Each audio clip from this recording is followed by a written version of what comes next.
스마트 스토어를 개설하신 분들이 굉장히 많은데 운영하실 줄 모르는 거예요. 전혀.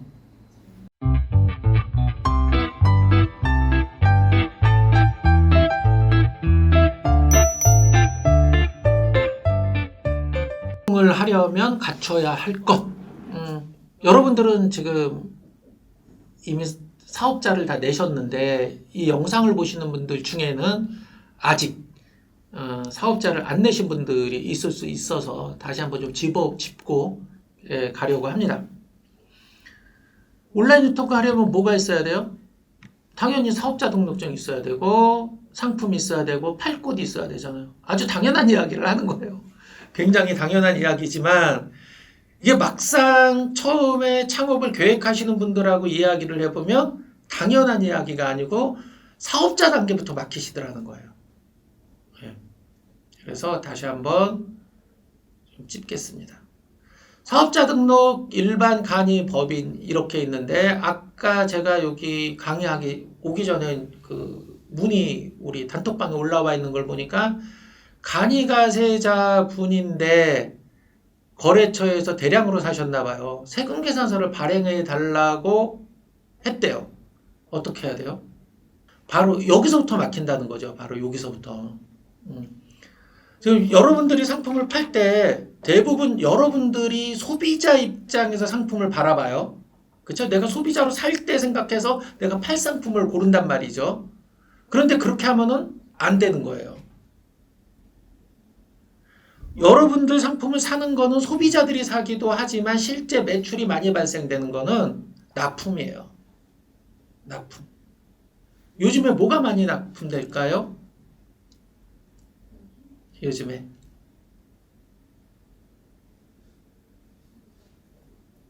카네이션 만들기 세트 같은 게 많이 팔리지 않을까요? 어제 등록하셨어요? 자, 이건 누가 사요? 유치원, 어린이집.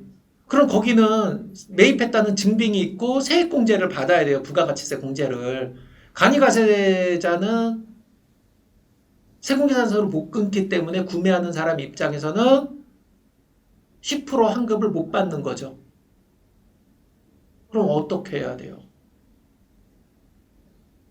하지만 나는 세무적 이익이 있으니 간이로 갈 거야 라고 생각할 수도 있겠죠. 근데 아까 단톡방에 올라오신 그분 같은 경우가 그래서 몇백만 원 매출의 기회를 날려버리는, 앞으로 계속 그런 일들이 겪게 되는 그런 거고요. 요거 관련된 건 제가 그 매출 천사할 때 영상이 있어요. 요 위에다가 이렇게 제가 올려놓을 테니까 링크 보시고 우리 그 구독자분들은 확인해 주시고요. 지금은 굉장히 편해요. 홈택스에서 그냥 받으면 되죠. 세무서 가서 받아도 되고요. 업태, 업종, 전자상거래, 도소매 이렇게 우선 받으시면 돼요. 뭐 사무문구한다고 사무문구 뭐 이렇게 의류 뭐 이렇게 깊이 들어갈 필요 없어요. 여러분들 입장에서는 다양한 상품을 팔게 되니까. 그리고 부가인허가에서 통신판매업 신고 뭐 요즘 매출 자금은 뭐 간이에 뭐 유예가 된다고 하는데 무조건 받아 놓으시는 게 좋고요. 식품류 파신다면 그 안에 건강기능식품 섞여 있을 수 있어요. 그러니까 건강기능식품 판매업 받으시고 요거 별 의료기기 가능하면 받으시면 좋아요. 의료기기 같은 경우는 이 판매업 허가를 받는데 제약 조건이 좀 있어요. 그러니까 여러분들 사무실의 건물의 용도가 근린생활시설이라고 되어 있는 곳에서만 의료기기 판매업 허가가 나와요. 그러니까 여러분들 대부분 창업하시는 분들이 집에서 많이 하잖아요. 아파트나 이런 데서 이게 안 나와요. 그러면 어때요? 경쟁이 치열하겠어요? 치열하지 않겠어요? 파는 사람이 적으니까 경쟁이 낮겠죠. 그러면은 이꼬로 경쟁이 낮다는 건 팔릴 확률이 높아진다. 내 수익률도 높아진다. 그쵸? 작년에 난리가 났었어요. 그 체온계를 팔아야 되는데 이게 의료기기라. 의료기기 판매 허가가 있어야 팔 수 있었어요. 못 팔았잖아요.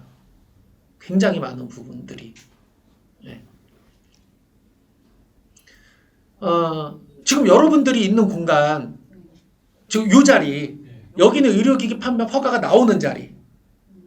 웃기죠? 저희 오피스가 있는 11층, 여기는 의료기기 판매 허가가 안 나오는 자리야. 같은 건물인데. 같은 건물인데. 이것도 웃기죠? 예. 잘 봐야 돼요. 그리고 일부 동네는 건강기능식품 판매업도 안 나온다면서요. 네. 예. 못 봤어요. 예, 안 나오는 데도 있어요. 예. 그래서 여러분들이 사무실을 얻을 때 업종 업태를 꼭, 이 건물에 그 종목을 꼭 보셔야 돼요. 그러니까 근린생활시설인지, 교육시설인지, 업무지원시설인지, 아니면 이 아파트형 공장인지, 이런 것들을 보고서 계약을 하고 꼭 문의를 하셔야 돼요. 이런 것들을 받을 수 있는 이제 건강기능식품인지나 의료기기. 낭패 보시는 분들이 많아요. 축산물 판매업은 19년도에 그 규정이 바뀌어서 단순 유통, 중개하시는 분들, 재고를 안 갖고 있는 분들은 팔아도 돼요. 그전에는 다 허가를 받아야 됐어요. 제가 그래서 벌금 100만 원 냈잖아요. 지금은 팔아도 돼요. 재고를 안 갖고 있는 분들. 그러니까 여러분들 같이 중개만 하시는 분들은 이렇게 바뀌었어요. 예. 그 다음에 요 화장품, 요거는 여러분들이 단순 판매만 할 때는 굳이 인허가 필요 없어요. 물어보시는 분들이 많아서, 다시 한번 설명을 드리는 거고요. 술은 여러분들은 팔면 안 돼요. 근데 또 왜 그 법이 바뀌었다고 인터넷에서 봤어요. 그래서 내가 팔아.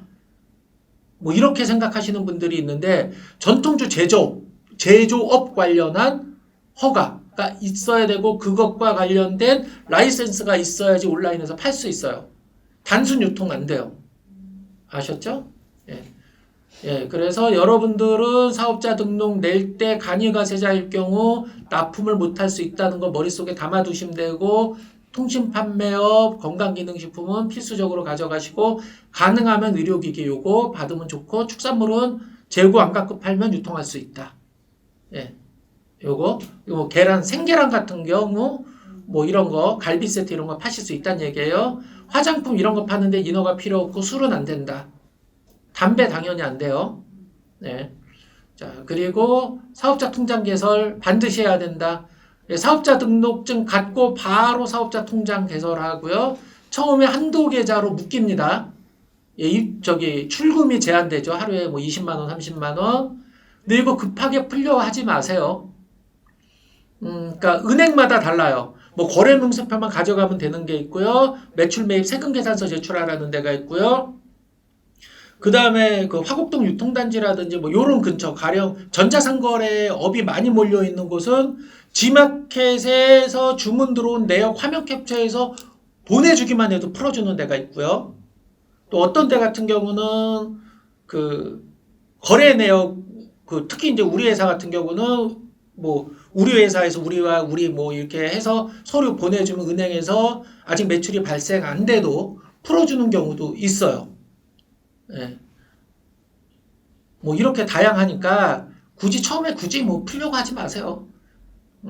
30만 원 찾을 일 없잖아요. 이상 시작하고 나서. 그리고 그 계좌 개설할 때 송금 수수료 되게 아까워요. 초반에 요거 여러분들 은행에 문의하세요. 송금 수수료 면제받을 수 있는 상품 찾거나 은행 찾으시고, 반드시 사업자용 신용카드나 체크카드 만들어서 요거를 주력으로 사용을 하십시오. 그래야지 나중에 세액공제 받고 할 때 도움이 되고요. 요거 만들고 요게 홈택스에 등록하는 거예요. 요거 홈택스에 등록하고, 그리고 대표자분들이 본인이 사용하고 있는 신용카드나 체크카드 있잖아요. 요것도 요 홈택스에 등록을 하셔야 돼요.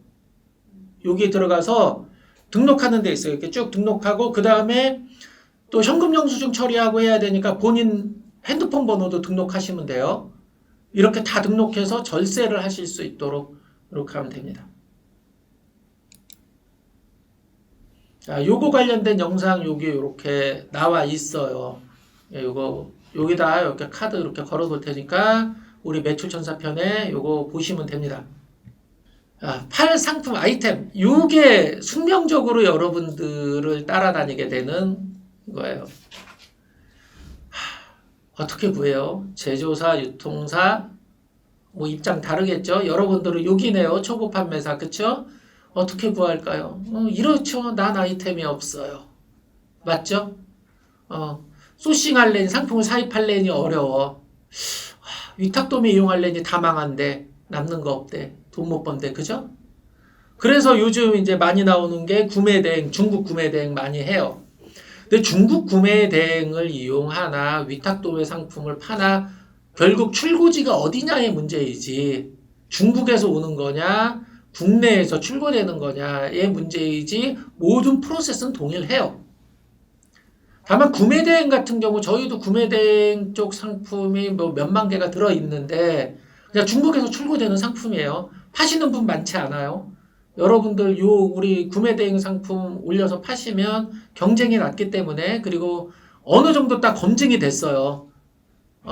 그냥 생으로 여러분들이 뭐 타오바오나 뭐 이런 데 거 이렇게 그 프로그램 통해서 긁어서 팔려고 하시다 보면, 또 아니면 팔다 보면 담당 그 경찰서에 자주 가시게 될 겁니다. 예. 왜요? 뭐 사이버 수사대 뭐 이런 데도 가고요. 뭐 지식경제과 뭐 이런 데 있어요. 그런 데 자주 가게 돼요. 구매돼. 물론 위탁도매 거 판다고 안 가는 건 아니에요. 제가 작년에 경찰서 3번 갔어요. 영등포로 이게 그 주소 옮기고 기념으로 2달 동안 3번 가니까 기분 굉장히 좀 안 좋더라고요. 예. 근데 거의 대부분 그 혐의 없음이에요. 여러분들이 이렇게 피해보는 일은 거의 없어요. 다만, 물론 여기 계신 분들 중에 뭐 가끔 가셨던 분들도 있을 것 같긴 하지만 경찰서에 대부분의 선량한 분들은 경찰서에 태어나서 한 번도 안 가봤잖아요. 그쵸? 자, 상품을 우리 초보 판매사분들이 상품을 구하는 법이에요. 소싱하는 법. 유통단지, 동대문 의류, 화곡동, 뭐 을지로, 뭐 되게 많아요. 퇴계로 등등등등. 예, 각각에 모여 있어요. 이런 데 가서 소싱을 한다고 하지만 여러분들이 가면 도매가로 살 수 있는 건 아니고요. 소매가로 사요. 다만 동네에서 사는 것보다 조금 싼 정도. 예. 그리고 제조사를 직접 소싱하는 방법. 이거 뭐 가능해요? 안 되는 거 아니에요. 그럼 제조사를 어떻게 컨택하죠?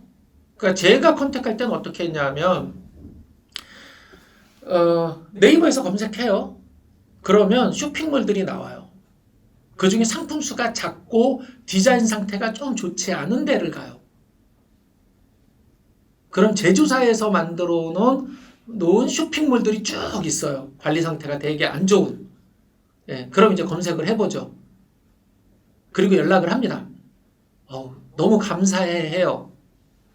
담당자 입장에서 어떻게 했어요? 쇼핑몰 만들어 놨는데 안 팔려요. 그쵸? 예. 잘 팔리는 데 가면 안 해요. 저희 꽉 차가지고요. 매일매일 출고량이 위탁 안 받아줘요. 뭐 이러는데, 이렇게 충분히 가능한 이야기예요.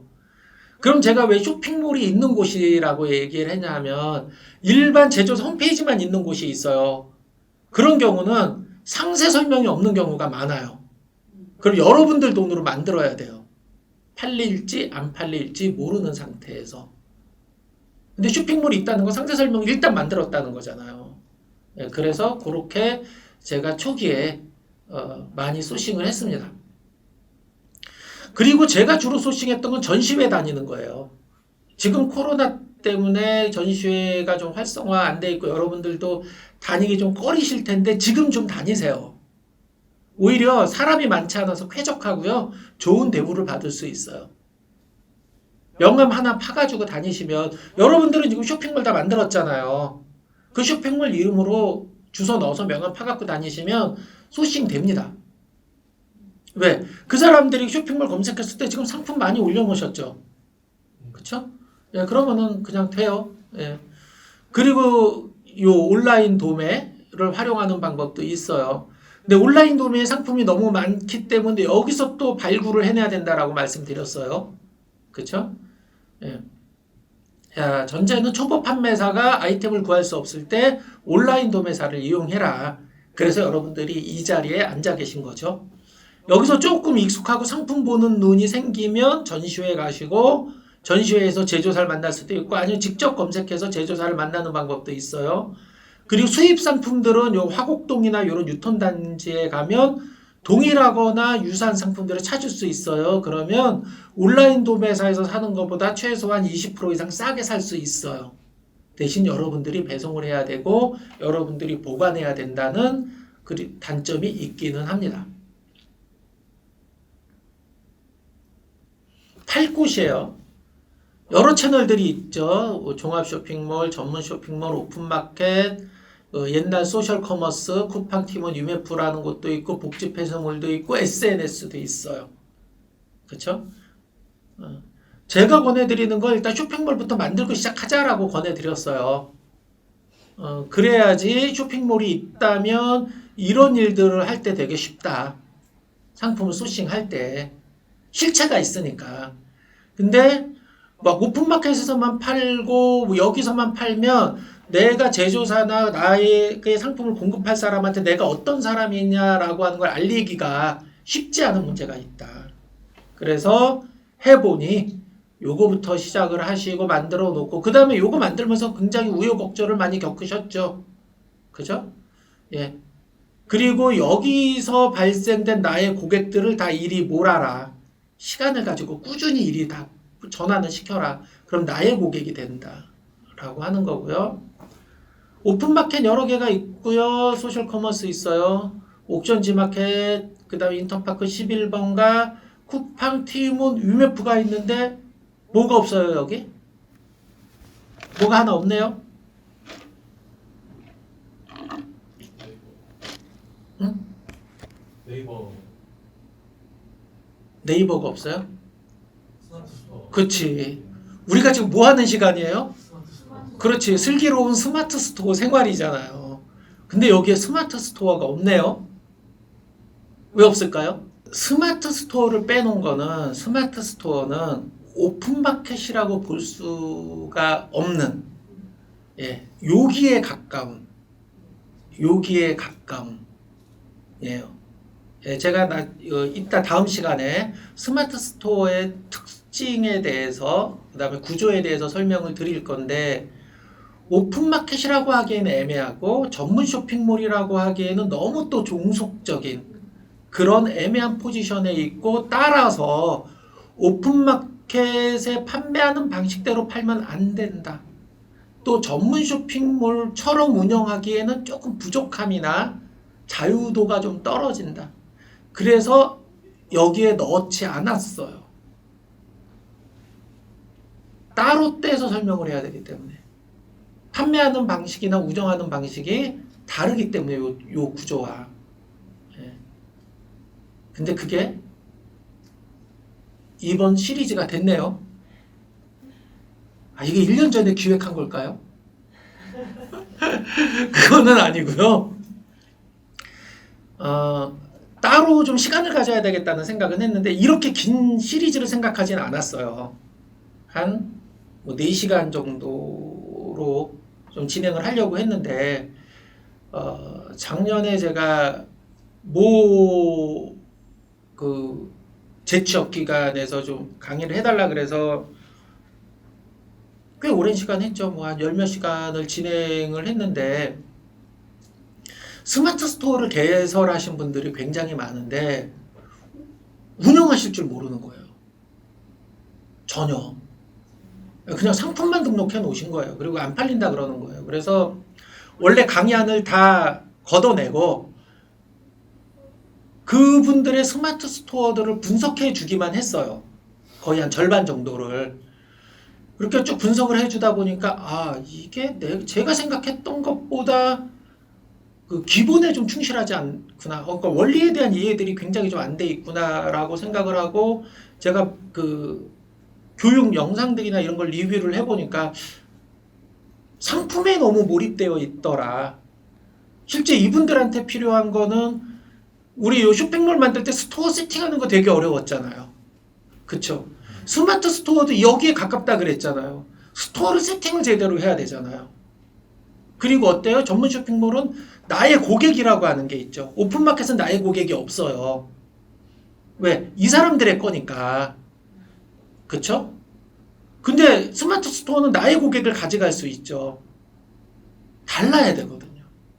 근데 그런 것들을 하는 게 부족했어요. 그래서 원래 계획했던 거를 걷어내고 이거부터 좀 진행을 해야 되겠다라고 해서 이 자리에 여러분들하고 함께 있는 겁니다. 오늘 왜 이렇게 사설이 길죠? 한 달 동안 제가 입을 다물고 있어서 방언이 터진 것 같아요. 자, 다음. 네, 여기까지네요. 자, 그래서 우리가 스마트 스토어를 지금부터 본격적으로 들어가도록 하겠습니다. 이번 시간 마치겠습니다. 수고하셨습니다.